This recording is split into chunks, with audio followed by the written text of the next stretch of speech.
Alpha Force Zero over here sent me this video of this girl who is absolutely psychotic. And I just want to listen to some of the crazy stuff she says. She's on TikTok. Yes. And she's talking about how awesome Charlie Kirk is and a bunch of other stuff. By the way, for the people who might not know who I am, I'm Alpha Force Zero, AF0, his kid. You know what's really interesting about Mamdani's government-run grocery store proposal? Those stores will not be selling alcohol, lottery tickets, or pork. That's a lie. It's not true, first of all. And second, this is the broccoli haircut for women, right? That's what we're looking at here. Interesting. I wonder where he could have possibly gotten those rules from. Well, I'm wondering where you got it from. She just made this up right off the top of her head. This is not true. But, obviously she's implying he's imposing his religious beliefs on people incorrectly. It's not happening. But she doesn't have a problem with it when Christian nationalists impose their religious beliefs on people, right? She has nothing to say about it when Trump is pushing Christian nationalism on schools, on government, creating an anti-Christian bias task force and all that other nonsense. Mind you, Mamdani's not mayor yet. He's not mayor for another month and a half. January, yeah. Yeah, January 1st, 2026, he becomes mayor, and he's not mayor until then. Some might try to argue that it's for health reasons, and that might make sense when it comes to the alcohol, but not lottery. And you might say, well, he doesn't want to encourage gambling. Okay, but what about pork? Again, this is just made up. She just completely made this up. She fabricated it out of the ether. Definitely following in Charlie Kirk's footsteps. Aside from that, I don't think that the state should be involved in selling alcohol, and I don't think they should be involved in selling lottery tickets, because those aren't necessities. The only reason I would want the state involved in selling food in the first place is to encourage competition, to make sure price gouging isn't happening. Because if the state is running a store at no profit, or the city, I guess, running a store at no profit, just operations costs or whatever, is going to encourage other stores to keep their prices low to compete with the state's or the city's store. It's a pro-capitalist thing to do. Pro-competition. That's good. Alcohol is not necessary to survive. Lottery tickets should be banned, in my opinion. I'd argue that both of those things are the exact opposite of a necessity to survive. Right. And, during COVID, they actually allowed liquor stores to stay open as an essential business or whatever. And I think I agree with that, because some people are addicted to liquor and need it to survive. Literally, you can die from alcohol withdrawal. Mm-hmm. So I guess I can see the reasoning there to keep it open or whatever. But I don't think we need to sell it in state stores. And I also don't think lottery tickets should be sold in state stores. Either way, I didn't hear, I think this is completely made up. I didn't hear anything about him not selling lottery tickets or alcohol. And he absolutely did not say he's not selling pork in these stores. There's literally no downside to pork unless it was for religious reasons. Gee, I wonder why he would want the government to force a certain set of beliefs onto the rest of the people. I thought that this was supposed to be America, and suddenly she has a problem with that in this one very specific circumstance, but in no other, huh? I wonder how she feels about nativity scenes on public ground. Think she's complaining about that? I wonder how she feels about the city erecting crosses in parks. She complaining about that at all? Of course not, because it's not about religious separation of church and state. It's about her stupid BS persecution complex and hating Muslims. For the record, I am both opposed to crosses being erected in public parks, and I would be opposed to them not selling pork in a state store. But that's not real. It's made up. It's in her head. Thought that he was making these grocery stores to help people because they've notoriously done so well in all of these socialist countries. Are you waking up to... Oh no. Are you conflating socialism and communism again? Do you know what the difference is? How old are you? What do you know? What socialist countries is she referencing? Even modern day communist countries are not communist. They're not actually definitionally communist. So I don't know what she could possibly be referencing, even misreferencing. Yeah, Russia, or the Soviet Union when it formed, embraced not communism, but I think they called it military communism, where they send the military into a town and they take all of their stuff and distribute it to the military. It was authoritarian looting. is basically it. And people suffered terribly. There were black markets and everything. That wasn't communism exactly at all, really. Not that I'm a communist. I'm not. I'm not a communist. But communism hasn't really existed in practice at all in the world. There are some countries that call themselves socialist, but I think that they're just as socialist as North Korea is democratic. The Democratic People's Republic of Korea, DPRK, they're not a democracy, obviously. And most of these countries aren't socialist countries either. Do you want to know a country that has socialist underpinnings, though? The Scandinavian countries, the Netherlands and Sweden and places like that. And they are like incredible, fantastic places to live. So you want to talk about real, actual, quote unquote, socialist countries? Look to those countries. Emily Sigmund asked if withdrawal from one substance could be less dangerous or less difficult if you started taking another substance. No. Alcohol will kill you or can kill you if you're in withdrawal from it. But taking like an opiate to deal with your alcohol withdrawal, no, it doesn't really work at all. It's bizarre how it works on the body. Anyway, thanks for the question. I appreciate that. In all of these socialist countries, are you waking up to what he really wants, right? Maybe he's not the moderate that you guys thought he was. Wait, did somebody think he's a moderate? He's never even claimed to be moderate. He didn't run on being a moderate. He ran on being pretty much what the right calls a crazy liberal. A democratic socialist, quote. Yeah, is what he said. The term he uses, yeah. Which means he wants to democratize the workplace, which means in practice, he wants to make it so that companies, he doesn't want to force this. He wants to, as a democratic socialist, he wants to move society in this direction democratically. That's what that means. He wants to make it so that people who start new companies have a tendency to start worker co-op types of things where people in the company all own shares of the company. And if the company performs well, then they all benefit. It's a motivation to do your job well, to make the company prosper. They all vote on who their bosses are. The lowest paid employee votes on his boss, who votes on his boss all the way up the chain. Unions baked right into the system. That's kind of an ideal scenario in Mamdani's mind. It has nothing to do with moneyless, classless, stateless societies. That's communism, and that's not what he's shooting for. It has nothing to do with the government controlling the means of production and supply or any of that, which is what I think she is thinking when she says the word socialist incorrectly. This is a man who has quite literally praised terrorists like the Holy Land Five. Maybe. I'm sorry? In what situation? Pull up a clip for me. Show us a clip right now. Praise terrorists. It's like the people saying he's going to start another 9/11.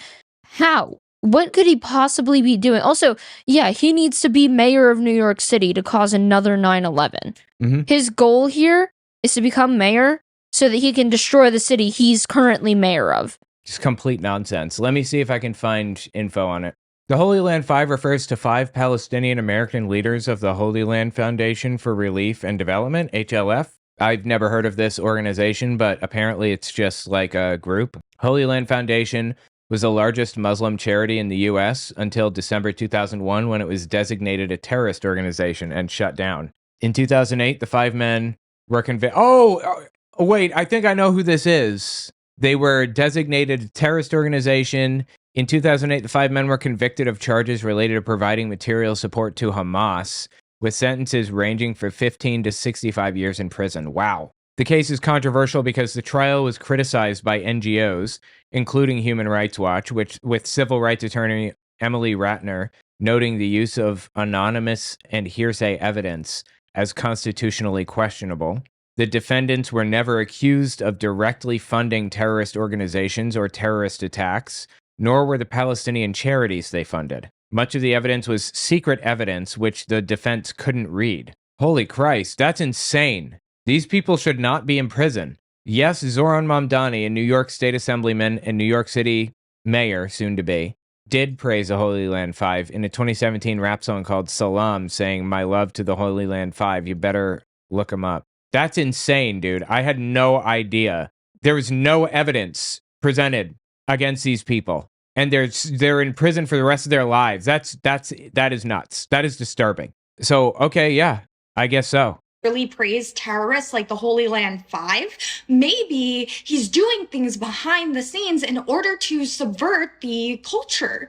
Maybe. Okay, well, mean? we're going to need a little bit of evidence for you to make such a brazen, insane claim like that. So take your broccoli haircut and walk off into the sunset until you have that evidence for me. By the way, guys, check out my new shop, owenmorgan.com/shop. I have a bunch of really cool designs on there. Right? In order to force a certain belief system onto the rest of New York City, and you guys voted it into office. Jesus, yeah, voted it into office. So I go kind of scrolling through some of her other stuff, and it's all insane. You know what I think is super fun and super cool and super fresh? Tell me. Thousands of people taking to the streets to fight for their rights, right? No kings. Oh, I think this is the No Kings protest, okay? Yeah. No kings. We're going to stand up to Trump because he's a dictator and he's a king and he's a fascist and Stuff that he said, by the way. He said Yes. I don't know what any of these words mean. Okay, just because you don't know what they mean doesn't mean that there isn't a reality around this. she's saying that we don't know what I know. things and I know, but she definitely does not know what these words mean. Just to go and elect a person who says on his first day in office, he's going to go in and pretty much take away private property from people who purchased it and make it government owned, right? What? Hold on, I have a soundboard sound for this. What? Stop it. Get some help. What are you talking about? Is this Mamdani? She think Mamdani is going to take away private property? Is that what she just said? Private property from people who purchased it and make it government owned, right? Because this is what Zoran Mamdani has been advocating for. No, in no way, shape, or form does that represent reality. The removal of private ownership. And trust me, that's not the only right he wants to take away He didn't say that. from you, and yet the left, right, the side of no kings is cheering for it, and they love it. And they think it's because it's safe, right? I would not be in favor of that. Of him taking away private property that somebody paid for, I would not be in favor of that. I would be in favor of taxing the rich more, a lot more. I can get off now. That's when I'm getting off anyways. All right. Go ahead and, yeah. In no way, shape, or form did he advocate for taking people's private property away. That does not represent reality in any way. They think we like this guy, we like what he stands for, so it's okay if the government becomes tyrannical over him, because I don't care, because No. I trust him. But what happens when a politician gets into office that you don't trust? Do you think that politician is going to say, oh, you know, that they, them with the blue hair, they really don't like me, so guess I'm just going to let the government give them their rights back? Newsflash, the government never gives you your rights back. That's true. Government never gives rights back. I agree. Which is why it's so deeply disturbing that Trump is taking rights away. We are going to have to fight tooth and nail to get those rights back. It's going to take a generation to win that back. But she's not complaining about us losing rights. She's complaining about a fictional scenario she made up in her own head. Once you let it go, once you become docile enough to give it up, yeah, you're never getting that back. So be careful what you wish for and who you elect in. You know? Yeah, absolutely. Be careful. Unfortunately, she supports Donald fucking Trump. This girl is completely unglued from reality. Completely. And there is no morality to be found here. Like, she is basement level morality. Just vile, disgusting positions. Listen to this one. Is this a safe space to say that it's good that people are going to be struggling a little bit more rather than just living a cushy life off of taxpayer dimes? I'm sorry, but I am so sick and tired of what the social welfare network has become. It was never intended to be this way. I am all for helping my fellow American who's going through a rough time, but Obviously not. that has to be it. It has to be temporary assistance while you get back on your feet, not Vast majority of the time, it is temporary assistance. Almost always, first of all. Second, we all pay for that as taxpayers to make sure that that safety net is there. We can either live in a world where the bottom 10% of the country is suffering terribly out on the street, no food, literally starving to death, or there's a safety net where they can get food stamps if they need it. Now, which world do you want to live in? Where the bottom 10% of the country is suffering terribly, or where we all have a baseline level of subsistence or survival or whatever? You know, I was on food stamps for many years when I was younger. From 18, when my kid was born, clear through to 23, maybe 22, I was on food stamps that whole time. My kid had food stamps. Of course, it's hard for men to get food stamps when they need it, but I think I was getting maybe $500 a month for that period of time. What is that? $500 a month for 12 months for 5 years, say. That's $30,000.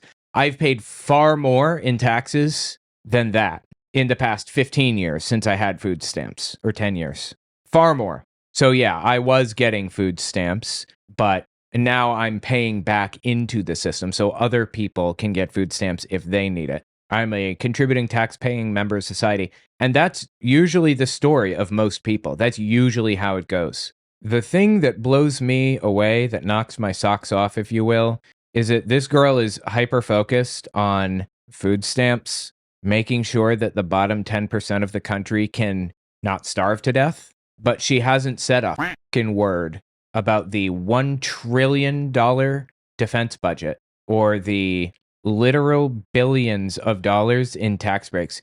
$3.7 trillion in tax cuts to the rich in the big beautiful bill.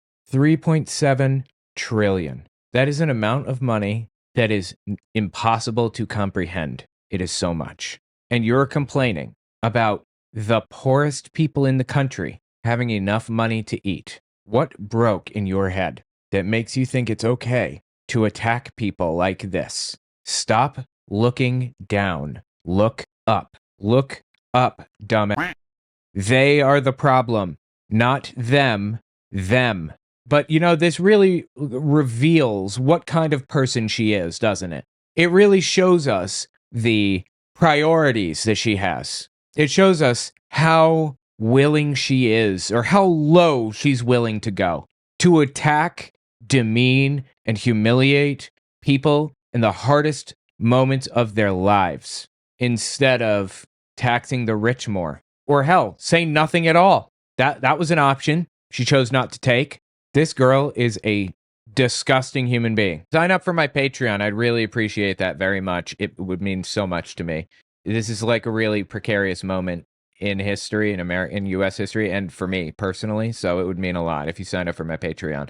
Check out cultarchive.org. I did a cult test, basically, where you can see if you're in a cult, and you can look at the historical tests of other groups that already went through this. Also, check out my merch. I have a whole bunch of really cool shirts and stuff. Really interesting. I would really appreciate that. Some way of life. The American taxpayers are not your baby daddy. They are not your food bank. They are not here to pay your rent. You know what the rest of us do when we want to pay for those things? We get a job. And most people on food stamps have a job, and those that don't, the vast majority have a child to take care of, so can't have a job because they have to take care of the child. And child care would literally cancel out like any money that they made, like, you know, working instead of whatever. People have jobs to do this. You know how hard it is to get on food stamps, especially for men?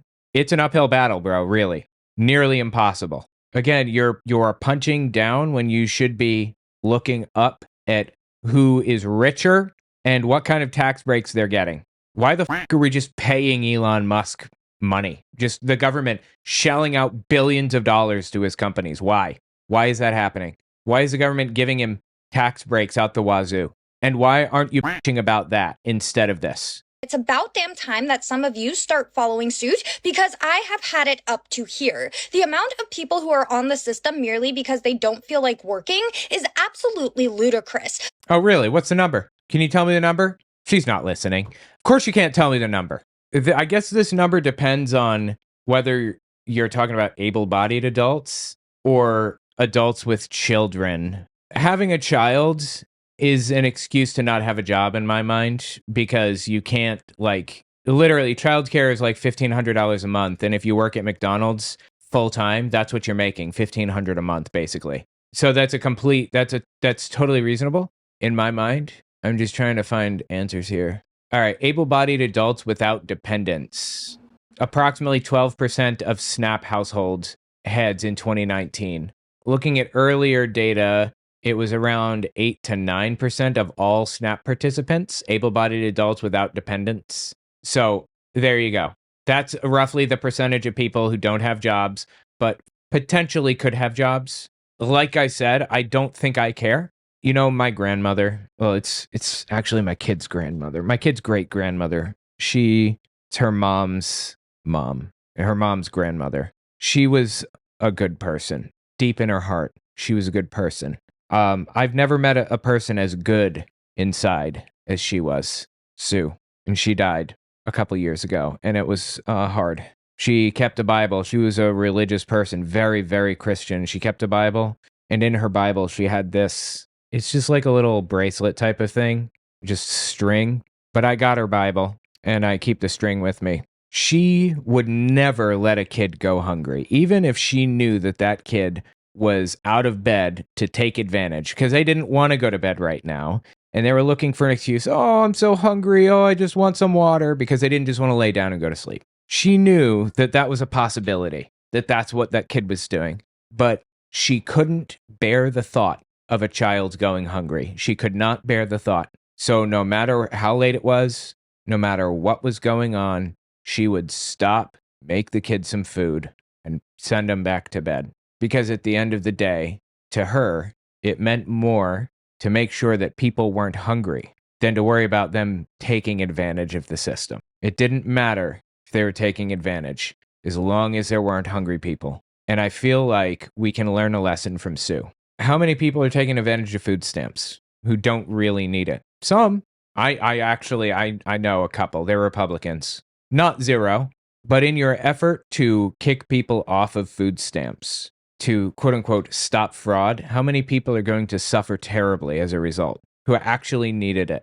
How many? 10, 20, 100, 1,000, 10,000? How many people are you willing to kick off of food stamps who genuinely really need it and are going to suffer? You're going to measurably increase suffering in the world to prevent some unknown number of people from taking advantage of this system. Some number that's certainly below 8 to 10% based on how many able-bodied adults without dependents are on it. You're going to cause mass suffering in the United States. For what gain? Like Sue, I believe it's better to make sure that everyone's taken care of and deal with the fact that there are some people that'll take advantage and try to weed that out if possible. But nobody should be going without food in the United States, the richest country on planet Earth. Instead of focusing on the fraud or the perceived fraud in the food stamp program, I think we should be focused on the $1 trillion defense budget. That's higher than the next 12 countries combined, I believe. And the $3.7 trillion in tax cuts that Trump passed through the big, beautiful bill for his rich buddies. I'm not going to focus on people suffering. I'm going to focus on people who have it to lose. There are so many things in life that I don't want to do, but I do it because I'm an adult, and that's what my responsibilities call for. You guys should probably start implementing that policy, otherwise you're going to be down on your just like you are right now and coming to the internet to cry about it. I don't feel sorry for you. You've had how much time to figure your out? This is not what it was ever meant to be. We should be completely getting rid of these SNAP debit cards, essentially, where people are going in, they're buying whatever they want pretty much, and then they're looking at you like you owe it to them. Nobody's looking at anybody like anyone owes it to anybody else. But I don't want to live in a country with mass suffering, starving, and death. I don't want to live in a country like that. That's why I pay taxes, so that I don't have to live in a country like that. You do want to live in a country where there's mass starving, suffering, and death? I mean, you can scream until you're blue in the face that people need to get a job, but this is the state of the country. The vast majority of people who don't have jobs don't have one because of the state of the economy, not because they're lazy. People don't like not working by and large. She is a disgusting human being. Don't owe you anything. You should be getting the bare minimum of the bare essentials, and that's it. What? Are we going to pay for your Oreos so that you can eat them until you're overweight, and now we have to pay for your healthcare too, otherwise we're bigots? I'm sorry, but I'm just sick of it. Take some accountability for where you are in life for once. She is a disgusting fucking person, seriously. How did we get to the point in this country where it was acceptable to be like this? This is fucking vile. We need to get back to where Sue was. How did we deviate so much? How is it that I am now the traditionalist? I want to go back to a time when people weren't complete pieces of fucking like this. Disgusting, dude. Absolutely disgusting. Tell me what you think about it in the comments.